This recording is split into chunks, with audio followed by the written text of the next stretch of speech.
مؤثر حينما نستمع منه إلى آيات قرآنية تجد صوت مؤثر يؤثر فيك ويثلج الصدور. فما أحوجنا أحبتي في الله إلى أن نتأثر بكلام ربنا سبحانه وتعالى، ما أحوجنا إلى أن نتأثر بآية القرآن الكريم التي تتحدث خاصة عن صفات المولى سبحانه وتعالى. من هذه الآيات قوله سبحانه وتعالى: قل يا عبادي الذين أسرفوا على أنفسهم لا تقنطوا من رحمة الله إن الله يغفر الذنوب جميعا إنه هو الغفور الرحيم.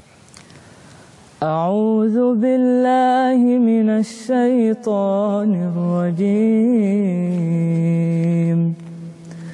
قل يا عبادي الذين أسرفوا على أنفسهم لا تقنطوا من رحمة الله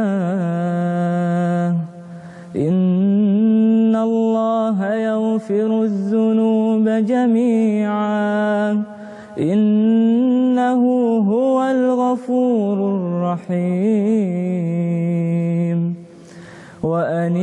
وأنيبوا إلى ربكم وأسلموا له من قبل أن يأتيكم العذاب ثم لا تنصرون. واتبعوا أحسن ما أنزل إليكم من ربكم من قبل أن يأتيكم العذاب بغتة وأنتم لا تشعرون. أن تقول نفس يا حسرة على ما فرطت في جنب الله أن تقول نفس يا حسرة على ما فرطت في جنب الله وإن كنت لمن الساخرين. أو تقول لو أن الله هداني لكنت من المتقين. أو تقول حين ترى العذاب لو أن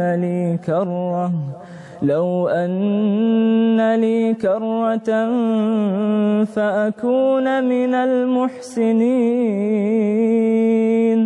بلى قد جاءتك آياتي فكذبت بها واستكبرت وكنت من الكافرين.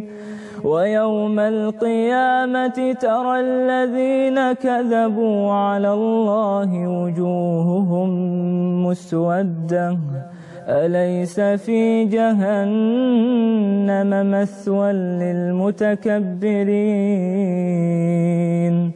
وينجي الله الذين اتقوا بمفازتهم لا يمسهم السوء